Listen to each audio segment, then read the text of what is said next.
Alors, bonjour, bienvenue à tout le monde. Je vais laisser quelques secondes pour que les gens se branchent comme il faut. Est-ce que tout le monde m'entend bien? Oui, super. Ben, bonjour à tout le monde. Moi, c'est Kate Bouchard pour les personnes qui ne me connaissent pas. Je suis la coordonnatrice de l'Institut Santé et Société à l'UQAM. Donc, l'Institut, en gros, c'est un institut qui regroupe à peu près 400 personnes, des membres étudiants, des membres professeurs, des membres associés. Les professeurs sont répartis dans 29 départements. Les étudiants aussi viennent de toutes sortes de départements. Et ben, on a pensé partir une série pour la première fois. Donc, c'est une première édition d'une série qu'on lance aujourd'hui pour mettre en valeur surtout les travaux étudiants. Donc, on a la chance d'accueillir avec nous Laurie Descarpentry, pardon, et son co-directeur de recherche, Tegwin Gadet, pour nous présenter en gros sa thèse de doctorat. Donc, le titre Renforcer la synergie Sud-Nord, collaboration entre universités et acteurs de terrain pour un impact durable. Donc, c'est de ça qu'on va parler aujourd'hui. Et ben, pour vous présenter les personnes qui vont nous parler, donc Laurie et Tegwen, je vais lire leur petite biographie parce que c'est toujours le genre de choses que on ne peut pas apprendre par cœur. En fait, moi, j'ai un peu de misère. Alors, je vais vous le lire. Et ensuite, je vais laisser la parole à nos conférenciers. Donc, Laurie Descarpentry est étudiante au doctorat au département de psychologie à l'UQAM. Elle s'intéresse au développement humain dans des contextes extrêmes, dans une perspective internationale. Dans le cadre des recherches et de formation, elle collabore avec des organisations en République démocratique du Congo et à Madagascar, qui travaillent à promouvoir le développement et la cohésion sociale des jeunes issus de groupes marginalisés. Ses recherches actuelles portent sur les effets des activités extrascolaires telles que la musique, l'art et le sport sur le bien-être psychologique de jeunes vulnérables évoluant dans des contextes extrêmes. Et Teguen, qui est donc son co-directeur, qui est professeur au département des sciences de l'activité physique. Son expertise sur la coopération internationale et le développement le mène à travailler avec diverses organisations dans plusieurs pays en développement. Ses recherches actuelles portent sur l'éducation physique, l'éducation à la santé, l'activité physique et l'éducation en plein air, les changements climatiques, le sport au service du développement et de la paix, ainsi que sur le développement de l'être humain dans une approche holistique et complexe. Donc voilà, c'était mon petit speech du début. Merci donc encore à Laurie et Tegwen. Je vais vous laisser la parole et ben, merci à tout le monde d'être là. Bonne conférence. Merci beaucoup, Kate. Donc, je vais me permettre de prendre la parole en premier, puis par la suite, je vais donner le floor à Laurie, qui va être celle qui va vous présenter en détail le projet qu'elle a mené tout au long de son doctorat. On s'approche de la soutenance de thèse pour Laurie, on s'approche de la fin du doctorat. Donc, vous avez la chance aujourd'hui d'écouter pas mal la boucle bouclée, ou presque bouclée en tout cas, de ce long projet qui a été rondement mené par Laurie, puis accompagné donc de son directeur de recherche qui n'est pas là aujourd'hui, Claude Bélanger, et puis moi-même qui ai agi comme co-directeur. Je tiens à souligner, juste avant de commencer, puis de plonger un petit peu dans le domaine, juste l'histoire à la base de ce projet-là. L'histoire est la suivante. Ma conjointe a fait une mission internationale en 2016 à Madagascar avec une ONG dans laquelle elle a rencontré justement cette ONG dont on va parler qui s'appelle Bel Avenir. Et par la suite, j'ai eu l'occasion de les rencontrer, de discuter avec eux et puis d'échanger pour voir comment on pourrait les aider, chercheurs du Nord, peut-être à améliorer ces projets d'une ONG qui donc se situe dans le sud. Il faut savoir que, puis Laurie pourra vous le repréciser, au niveau des expressions sud et nord, là, c'est des expressions bon, qui sont communément admises, mais on n'est pas nécessairement d'accord avec ces appellations, là. Donc, suite à cette rencontre, suite à cette discussion, il y a eu un premier projet qui a permis d'identifier les besoins de cette ONG-là, qui a fait l'objet d'une publication notamment scientifique, puis de plusieurs communications. Et puis dans les besoins qu'on avait identifiés avec cette ONG, eh bien, le projet que vous allez écouter, ben, ça fait partie d'un des besoins qui a été adressé là-dessus. Donc là-dessus, on va suivre un plan assez classique de présentation d'un projet, donc introduction problématique, etc. Et puis, on va plonger petit à petit justement dans les trucs.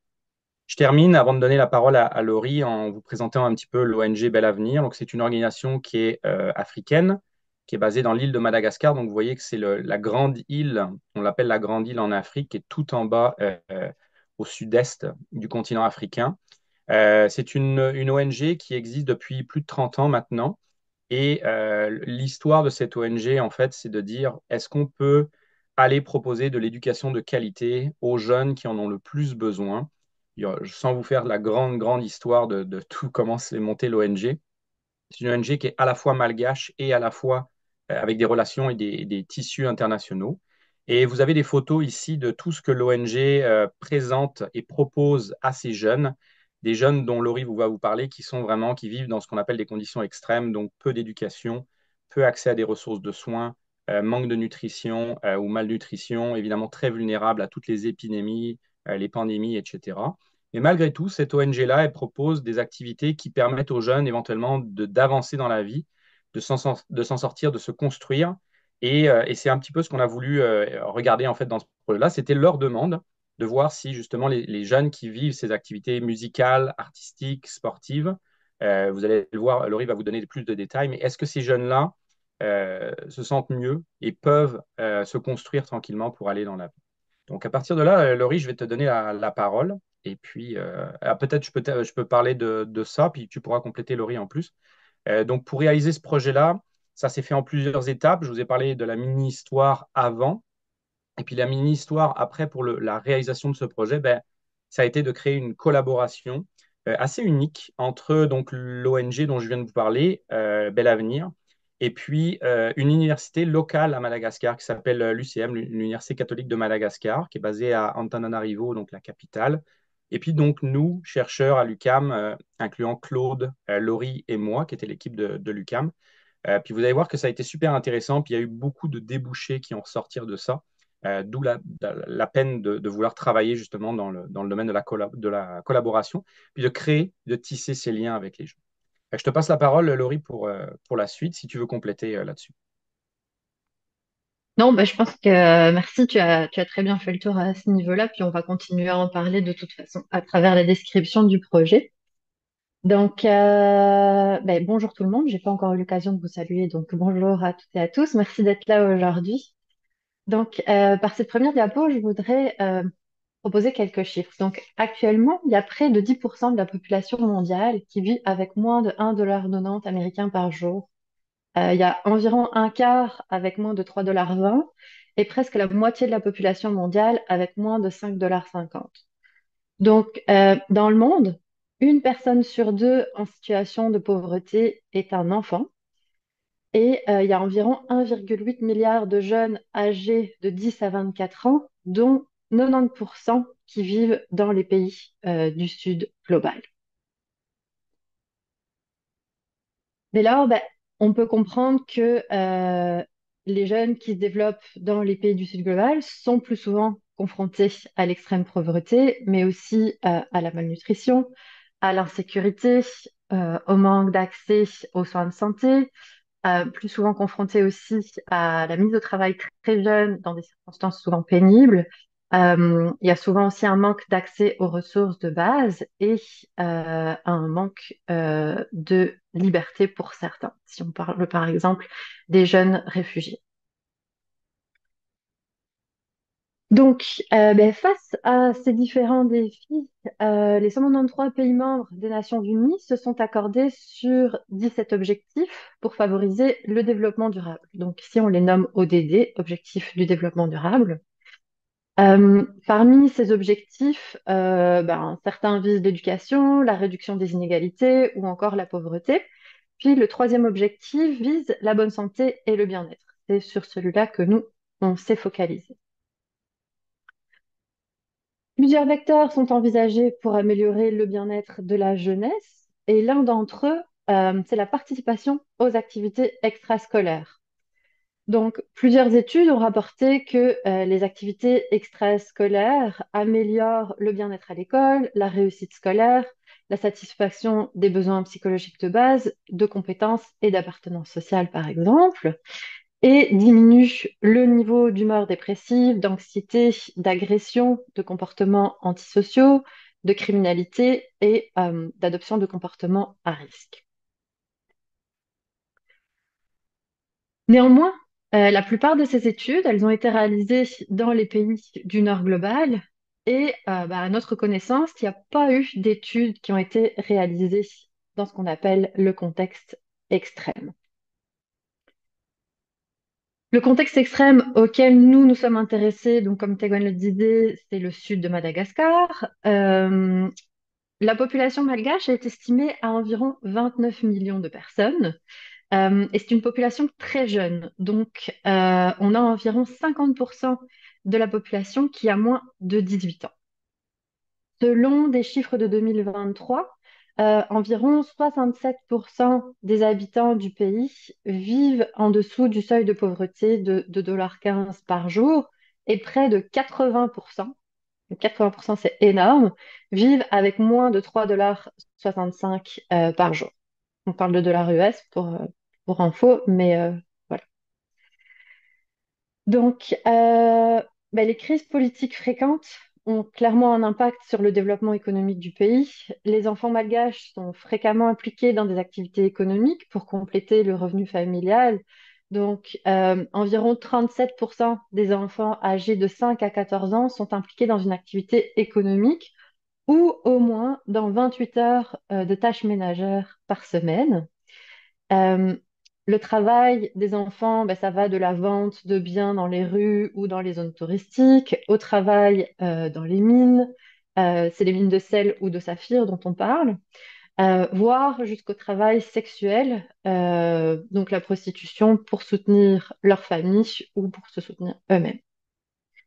Bien sûr, cette mise au travail elle a des conséquences au niveau de la scolarisation. Donc, il y a des enfants qui sont bien entendu non scolarisés ou peu scolarisés ou qui abandonnent les études en cours de route pour se mettre au travail, assez jeunes.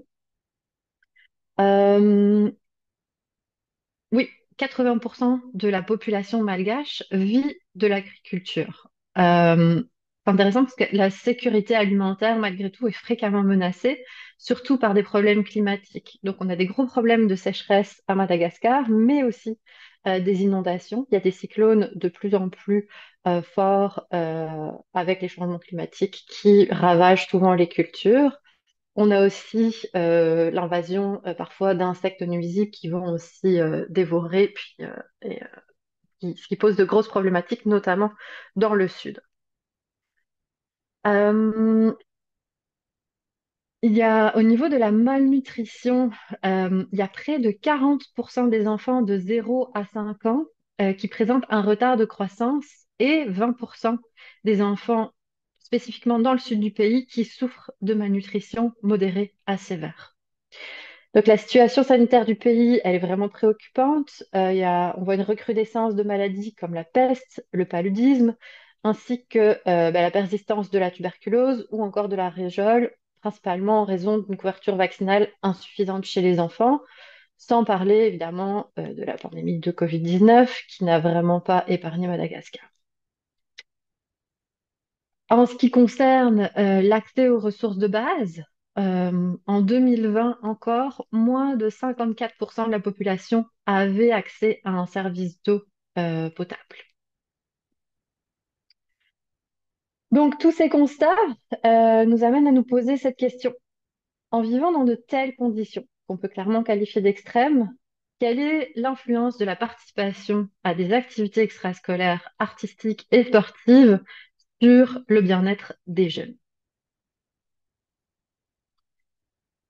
Donc, quand on parle de bien-être, on l'envisage selon la théorie de l'autodétermination qui dit qu'il existerait trois bien-être psychologiques de base qui sont l'autonomie, la compétence et l'appartenance sociale, et que plus ces besoins seraient satisfaits, plus le bien-être de l'individu augmente et plus les besoins seraient frustrés, plus l'individu vivrait du mal-être. Je vous le fais rapidement.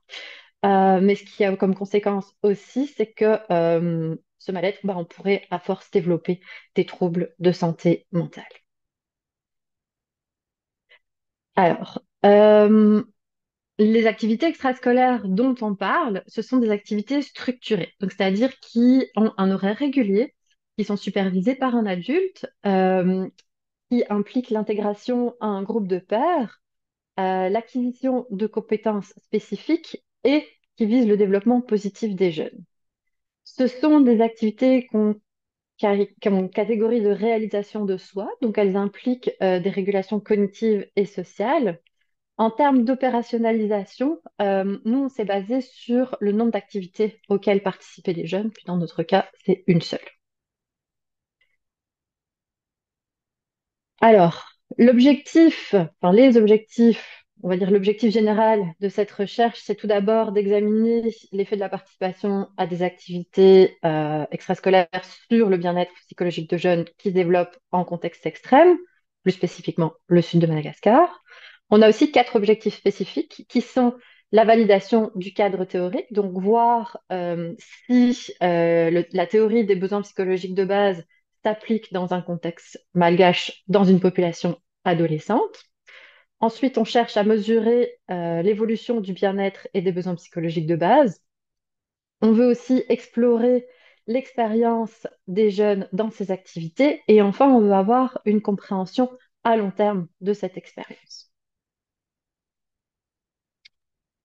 Juste, tu me permets, Laurie, avant de plonger dans Oui, la bien sûr. méthodologie, les activités dont on parle, les activités extrascolaires, elles étaient principalement organisées dans ce qu'ils appellent une école de sport, dans laquelle les jeunes ont participé à des activités de basket, de soccer ou du football, et puis des activités plus artistiques, musicales. Donc, il y avait par exemple une troupe, c'était une bande de marche, donc une fanfare. Il y avait également de la capoeira. Il y a aussi des théâtres de marionnettes, et puis il y a également une chorale, etc. Donc voilà, juste pour placer un petit peu. Ça fait partie du centre plutôt d'art et musique, donc un centre d'art et musique et une école de sport qui est proposée par l'ONG dans le cadre de cette étude-là. Bah, enfin, avant l'étude, pardon. Vas-y, Laurie. Ouais, tout à fait. C'est super important ce que tu dis, c'est de bien comprendre que nous, on n'a pas euh, euh, amené quoi que ce soit. Là, on a été voir ce qui était fait sur place. Donc, c'est pas du tout qu'on a démarré un programme ou quoi que ce soit, pas du tout, du tout. Les activités étaient déjà offertes par l'ONG. Donc, pour revenir à la méthode, pour répondre aux différents objectifs que je vous ai proposés, on a utilisé une méthode mixte, des questionnaires, des entrevues semi-directives avec plusieurs types de populations. Donc, tout d'abord, d'un point de vue quantitatif, on a suivi 96 jeunes sur 16 mois, de février 2020 à juin 2021. Les jeunes ont répondu 4 fois à des questionnaires concernant leurs besoins psychologiques de base et le bien-être. Donc, le bien-être était mesuré grâce à un index constitué de 4 échelles qui mesurait la satisfaction avec la vie, l'estime de soi et la vitalité, ainsi qu'un construit négatif qui était la dépression. En février 2020, les jeunes participants n'avaient jamais en fait participé aux activités extrascolaires proposées par l'ONG. Euh, on avait en fait 3 groupes au total. Donc un groupe art où les jeunes pouvaient choisir de participer à des activités de cirque, de percussion, de fanfare ou de capoeira, comme le disait Tagoen. Il y a d'autres activités qui sont offertes par l'ONG, puis ils en ont encore développé d'autres depuis qu'on a fait l'étude. Mais c'est ça, les jeunes que nous on a recrutés, ils étaient juste dans ces activités-là. C'est pas qu'on a vraiment fait un choix, mais c'est juste que ce sont ces jeunes qui se sont présentés. On avait aussi un groupe sport où les jeunes avaient le choix de faire du soccer et du basketball. Encore une fois, au sport, il y a d'autres sports, mais c'est ces jeunes-là qu'on a choisi enfin, c'est ces jeunes-là qui ont choisi de venir nous voir. Et puis, on a aussi un groupe contrôle où là, les jeunes mais ne faisaient pas d'activité extrascolaire du tout et ils ont été recrutés dans une école secondaire avoisinante de l'ONG. Donc, au niveau analyse, on a fait des ANOVA factoriels mixtes sur ces données quantitatives. J'en dirai pas plus, on pourra en reparler si vous voulez. Puis, c'est ça. Au niveau qualitatif, donc à la fin des mois de collecte, en juin 2021, on s'est assis avec 14 jeunes, des filles, des garçons, qui faisaient des activités artistiques et ou sportives pour discuter dans les entrevues semi-dirigées. Donc, il y a 2 chercheurs malgaches qui ont effectué ces entrevues avec les jeunes pour mieux comprendre leur expérience des 16 derniers mois dans ces activités.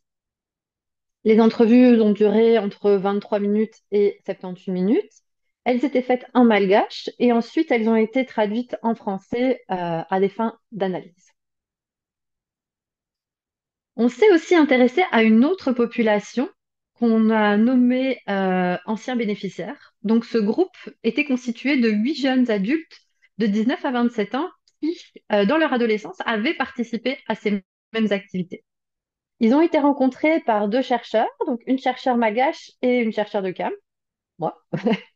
Euh, et les entrevues se faisaient en français et en malgache. Donc, ce qu'on faisait, c'est que au cours de l'entrevue, les questions étaient posées en français, puis il y avait une traduction simultanée qui se faisait du malgache au français si les personnes ressentaient le besoin de s'exprimer plus clairement à certains moments dans leur langue maternelle malgache. Cette matière de procédé, ça a permis la validation indirecte du participant sur la traduction. Puis, encore une fois, ben, les entrevues s'intéressaient à l'expérience de ces personnes, mais vraiment dans une perspective à long terme. Toutes les entrevues ont duré entre 56 à 104 minutes.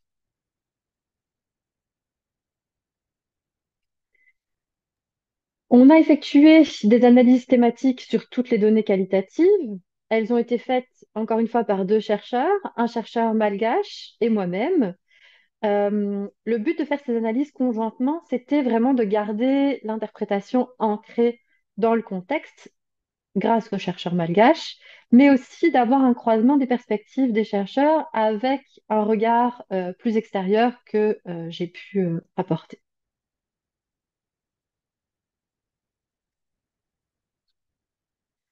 Alors, si on se rappelle de notre objectif spécifique numéro un, qui était la validation du cadre théorique, on voit ici que les corrélations montrent des liens positifs entre la satisfaction de chaque besoin et le bien-être.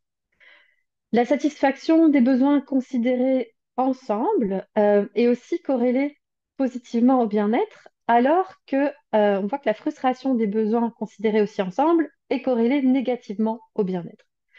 Donc ces corrélations, elles correspondent au construit théorique de la théorie de l'autodétermination que je vous expliquais un peu plus tôt.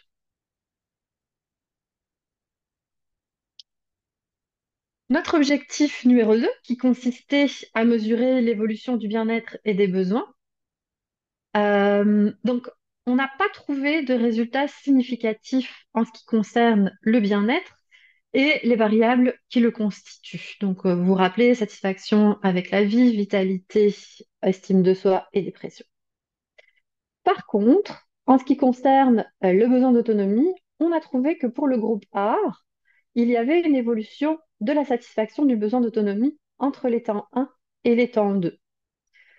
Pour le groupe sport, on a observé une tendance à l'augmentation, mais rien de significatif. Et pour le groupe contrôle, on observe une légère tendance à la diminution, mais qui est clairement non significative. Euh, on n'a pas non plus de résultats significatifs pour les besoins de compétences et d'appartenance sociale.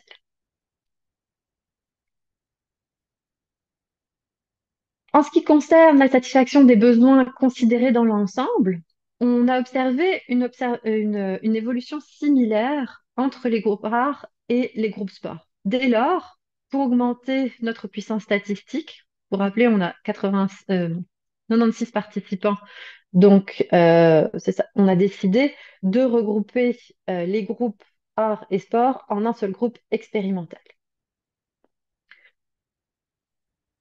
On observe donc que pour ce groupe expérimental, il y a une tendance à l'augmentation de la satisfaction des besoins entre temps 1 et temps 2, mais qui est non significative. Par contre, pour le groupe contrôle, il y a diminution significative de la satisfaction des besoins psychologiques de base. Dès lors, on pourrait interpréter que la participation aux activités aurait un certain effet protecteur contre la diminution de la satisfaction des besoins psychologiques de base. Puis enfin, en ce qui concerne la frustration des besoins, on observe une diminution de la frustration au cours du temps pour le groupe art seulement, à nouveau. Pour le groupe sport et le groupe contrôle, on n'observe pas de changement à travers le temps. Alors, pour nos résultats qualitatifs avec ces mêmes participants, donc les participants actuels, tout d'abord, les participants vont décrire assez clairement les conditions difficiles dans lesquelles ils vivent. Donc, mentionnant le manque de nourriture, l'accès difficile aux soins de santé, l'accès difficile à l'éducation, etc., etc. Toutes les variables qu'on a pu voir avant, elles sont clairement décrites par les jeunes. Ce qu'ils nous disent, ce qu'ils retiennent des activités, c'est vraiment en termes de relations. Alors ça, c'est le gros point qui revient chez tous les jeunes, c'est qu'ils sont capables de développer des relations de qualité avec les pairs de même genre ou de genres différents, ainsi qu'avec les adultes qui proposent ou qui supervisent les activités. Ils parlent beaucoup de support et de solidarité entre les jeunes. Ils disent aussi que les activités leur permettent de développer leurs compétences sociales et qu'elles apportent un certain changement dans la perception des autres, que ce soit la famille ou la communauté, sur le jeune.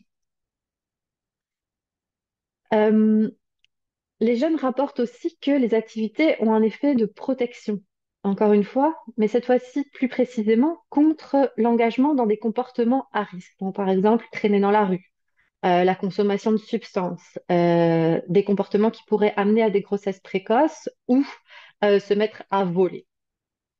Il y a aussi une protection contre les violences à caractère sexuel ou la mise au travail des enfants, ainsi que contre les influences négatives qui pourraient venir de la communauté ou des amis ou des fréquentations. Les jeunes nous parlent aussi de leur développement personnel, donc ils parlent de développement de compétences qui sont spécifiques et en lien direct avec l'activité qui est pratiquée, puis d'autres compétences qui ne sont pas du tout en lien, comme par exemple les compétences de leadership. Il y a aussi un développement au niveau identitaire, un développement au niveau des valeurs, du sens de l'effort et du sens des responsabilités. Les activités ont aussi une fonction occupationnelle assez importante dans le sens où elles permettent aux jeunes de rester occupés et leur évitent d'être tentés à faire d'autres choses. Donc, par exemple, comme on disait, adopter différents comportements à risque. Enfin, c'est les jeunes qui ont été suivis pendant 16 mois nous disent que en termes de santé physique et de santé mentale, ils nous rapportent quand même des effets assez intéressants justement à ce niveau-là. Oh.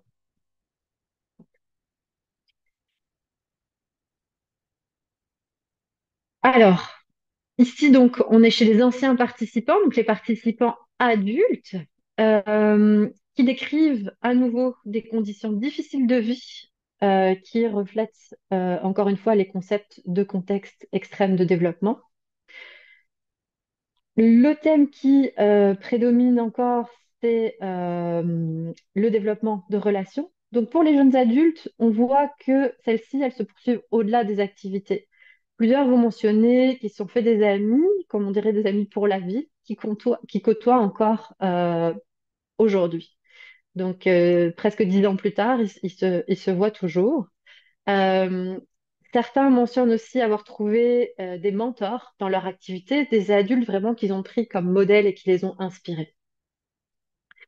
Les participants mentionnent avoir fait de nombreux apprentissages en termes de compétences qui sont reliées directement ou non à l'activité, des nouvelles connaissances, des compétences de la vie de tous les jours, du leadership par exemple, et le développement de valeurs comme le goût de se surpasser.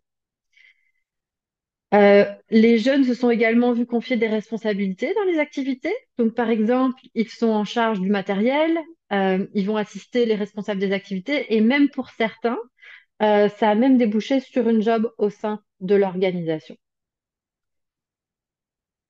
Les activités semblent offrir des perspectives pour le futur. En effet, certains vont démarrer leur propre projet ou vont prendre en main leur avenir en étudiant, par exemple. Euh, L'une des principales fonctions des activités, encore une fois, c'est d'avoir un but, de faire quelque chose qui fait du sens pour le jeune et qui permet de rester occupé pour rester encore une fois à l'écart de ces comportements à risque. La priorisation aussi de l'éducation semble être un message passé dans les activités, donc par l'ONG, mais qui est vraiment endossé par les jeunes. Donc certains participants nous disent vraiment envisager l'éducation comme un succès dans la vie. Principalement pour les jeunes qui font les activités sportives, la santé physique est une priorité. Donc les jeunes vont porter attention à s'exercer, à éviter ou à changer des comportements, par exemple au niveau de la consommation de tabac. On avait un exemple très clair d'un jeune qui nous parlait de ça. Donc des comportements qui pourraient être délétères pour leur santé. La structure et le matériel, donc les participants apprécient de pouvoir accéder à du matériel et des instruments de qualité, ainsi qu'à des activités sportives qui sont structurées et qui sont bien différentes que de jouer par exemple au ballon dans la rue, donc sans un cadre, sans exercice pour pouvoir s'améliorer. Donc, pour la plupart de ces jeunes adultes, ce qu'on voit, c'est que ce qui est acquis dans les activités tend à persister à travers le temps. Puis, les entrevues qui sont réalisées avec les participants ont permis également de donner de dégager plusieurs recommandations pour améliorer les activités qui ont bien sûr pu être transmises à l'ONG. En bref, donc ce qu'on retient de ce projet, c'est que cette recherche a permis de soutenir l'application de la théorie des besoins psychologiques de base qui est proposée par la théorie de l'autodétermination dans une population malgache. Au niveau de l'évolution des besoins, on voit que d'un point de vue quantitatif, la satisfaction du besoin d'autonomie augmente dans le temps pour les jeunes du groupe art. On voit aussi un effet protecteur des activités sur la satisfaction globale des besoins. Et au niveau de la frustration des besoins, pour les jeunes du groupe art, à nouveau, la frustration diminue dans le temps. On peut se demander pourquoi on voit des résultats dans le groupe art et pas dans le groupe de sport. Donc, il y a plusieurs hypothèses que nous avons émises qui sont basées sur nos observations de terrain. Tout d'abord, c'est que les activités artistiques roulent depuis beaucoup plus longtemps que les activités sportives. Donc, elles disposent de plus de matériel, plus de personnel, un personnel qui est mieux formé, plus de soutien financier et une plus grande expérience dans la gestion des activités. Euh, c'est possible aussi qu'en offrant des opportunités équivalentes de soutien financier, logistique, de formation, de personnel à l'école de sport, les résultats observés dans le groupe art puissent également être obtenus dans le groupe sport. Bon, évidemment, ça demande des ressources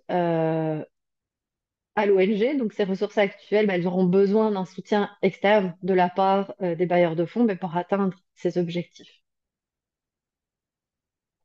Aussi, au niveau quanti, on n'observe pas de résultats significatifs sur les besoins de compétences et d'appartenance sociale ou sur le bien-être. Par contre, dans les entrevues, ça apparaît clairement. Donc la question des relations, elle est primordiale pour les jeunes et chez les jeunes adultes interviewés, on le voit, donc tant pendant que sur le long terme, que ce soit avec les pairs, mais aussi avec les adultes ou la communauté.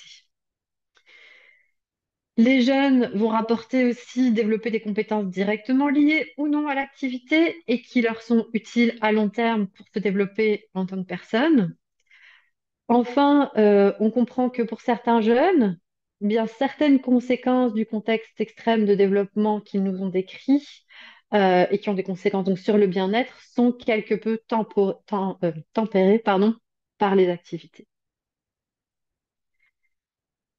Finalement, à travers ces résultats, on voit toute la pertinence de mixer les approches, car prises isolément, l'une et l'autre approche ne nous auraient pas permis d'avoir une telle compréhension du sujet de recherche.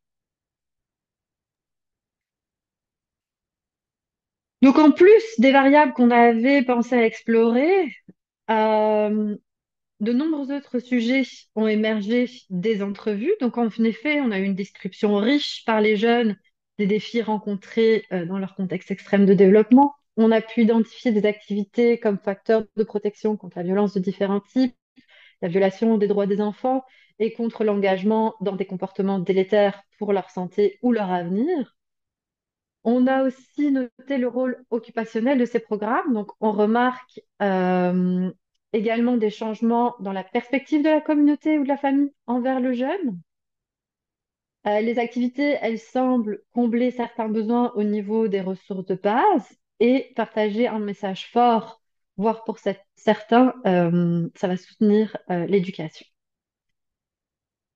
Au-delà des bénéfices sur les besoins psychologiques et le bien-être mental, elles semblent aussi avoir des bénéfices sur la santé physique. Et enfin, puis c'est vraiment pas négligeable, ces différents effets semblent impacter la vie des jeunes sur le long terme.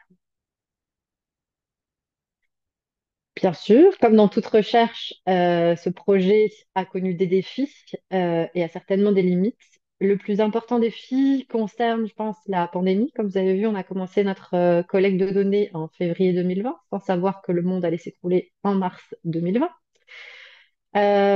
Donc, on a collecté la plupart des données c'est ça, jusque juin 2021. Ça nous a obligés à revoir plusieurs parties du protocole, notre timing certainement, et à devoir déléguer une partie des collectes de données euh, sans être sur place et en faisant des échanges à distance avec les chercheurs sur place qui ont fait un super job en collectant toutes ces données-là. Ça a aussi impliqué une plus grande attrition de notre échantillon parce que les activités ont été évidemment suspendues pendant un certain temps et donc de nombreux jeunes ne sont pas revenus à la reprise.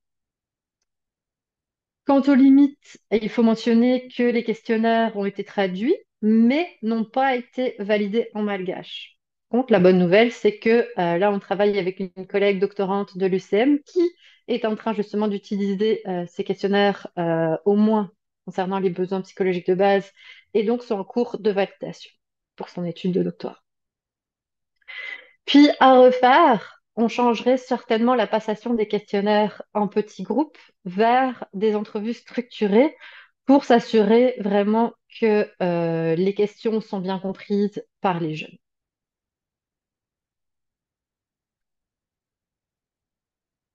Alors,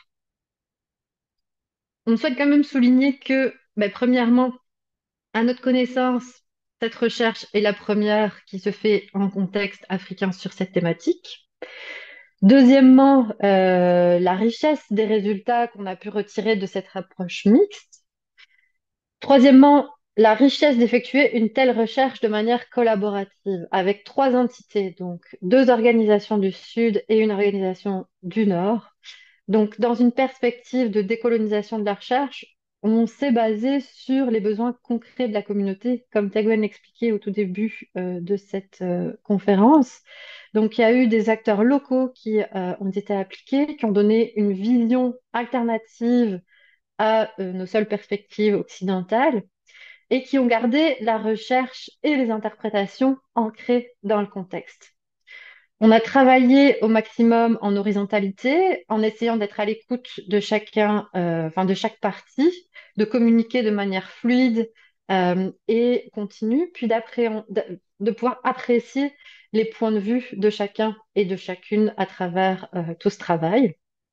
Enfin, on a fait un retour à la communauté des résultats. Donc en mai 2023, on est allé à Tuléar avec mon directeur, qui n'est pas aujourd'hui avec nous, Claude Bélanger, pour organiser une petite conférence dans les prémices de l'ONG et présenter aux jeunes, aux parents et aux intervenants les résultats de cette recherche. Puis, de manière assez incroyable, on a quand même eu 400 personnes qui étaient présentes à cette présentation. Donc, pas mal. Au niveau des retombées, d'un point de vue scientifique, cette recherche a permis d'enrichir les connaissances quant aux activités extrascolaires en contexte extrême, d'appliquer le cadre théorique de l'autodétermination en contexte africain, de tester une méthodologie qui implique deux organisations du Sud et une organisation du Nord. Au point de vue des retombées sociales, il y a clairement eu des retours pour viser une amélioration des activités pour les jeunes, il y a eu la possibilité aussi de faire rencontrer des acteurs locaux. Donc, c'est-à-dire que l'ONG et l'UCM ne collaboraient pas ensemble, ne se connaissaient pas avant, puis qu'aujourd'hui, elles ont démarré des collaborations à d'autres niveaux, dont par exemple l'accueil de stagiaires en psychologie de l'UCM, qui est en train de se développer pour pouvoir aller faire justement leur stage au sein de l'ONG. Ça a permis aussi la formation de chercheurs locaux. Comme je vous disais, il y a des étudiants malgaches en psychologie qui ont été impliqués pour collecter des données puis faire tout le travail de terrain.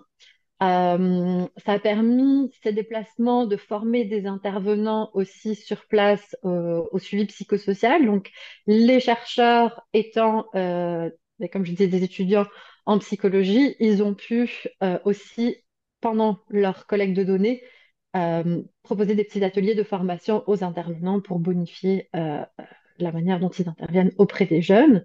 Ils ont aussi pu offrir, étant donné qu'ils sont formés en relation d'aide, un soutien psychosocial à des jeunes d'autres. Évidemment, pas ceux qu'on rencontrait dans le projet de recherche, mais des jeunes qui sont, par exemple, dans le foyer social de l'ONG, de leur offrir un soutien psychosocial.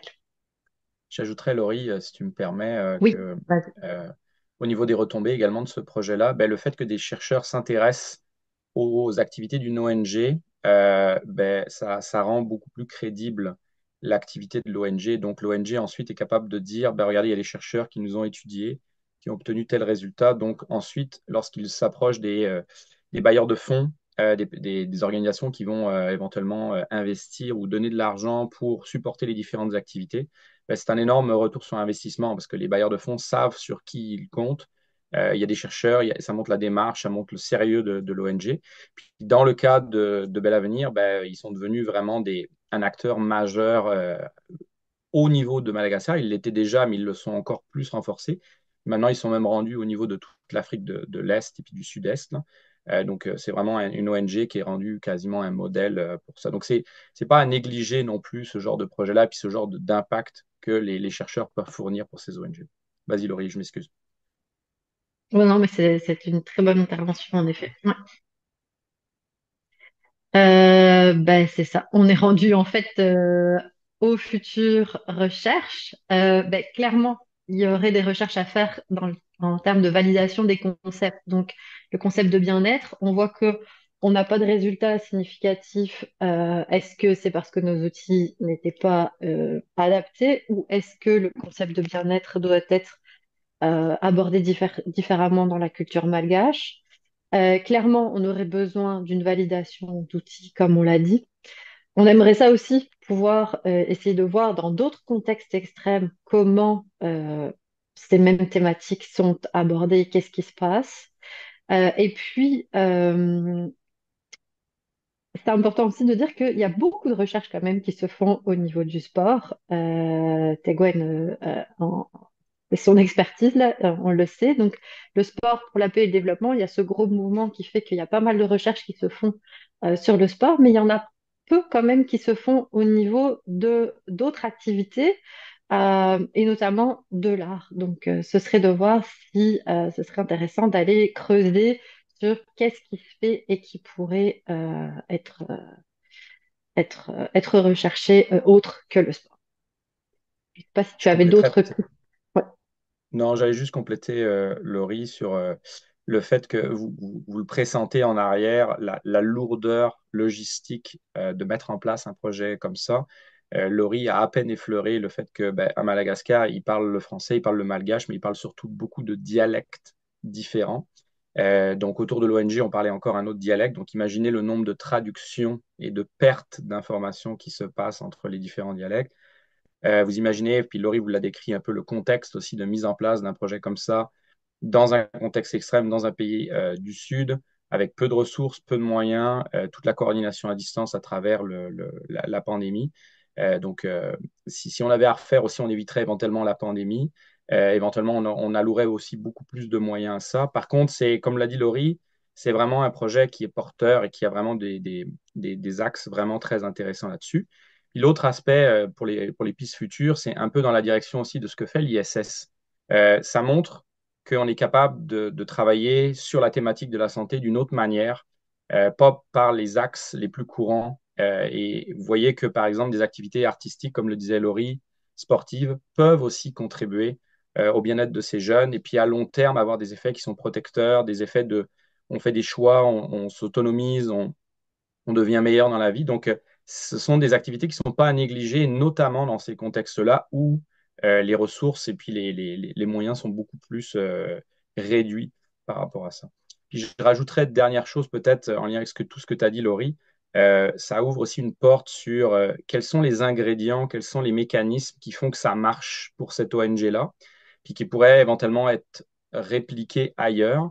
C'est quelque chose on a à peine effleuré, à peine abordé, mais éventuellement, ça vaudrait la peine aussi de le. Tu sais, nous, on a des pistes de réflexion là-dessus, notamment les intervenants eux-mêmes, puis la qualité de ces intervenants, leur formation, leur connaissance des jeunes, la connaissance du contexte, le fait qu'ils parlent la langue, qu'ils connaissent les difficultés de ces jeunes-là, leur réalité. Tout ça, c'est des éléments qui sont importants puis qui sont non négligeables là-dessus, là. Voilà. Voilà, c'est tout. Merci beaucoup. Puis, c'est ça. Si vous avez des questions, des commentaires, on est là pour y répondre.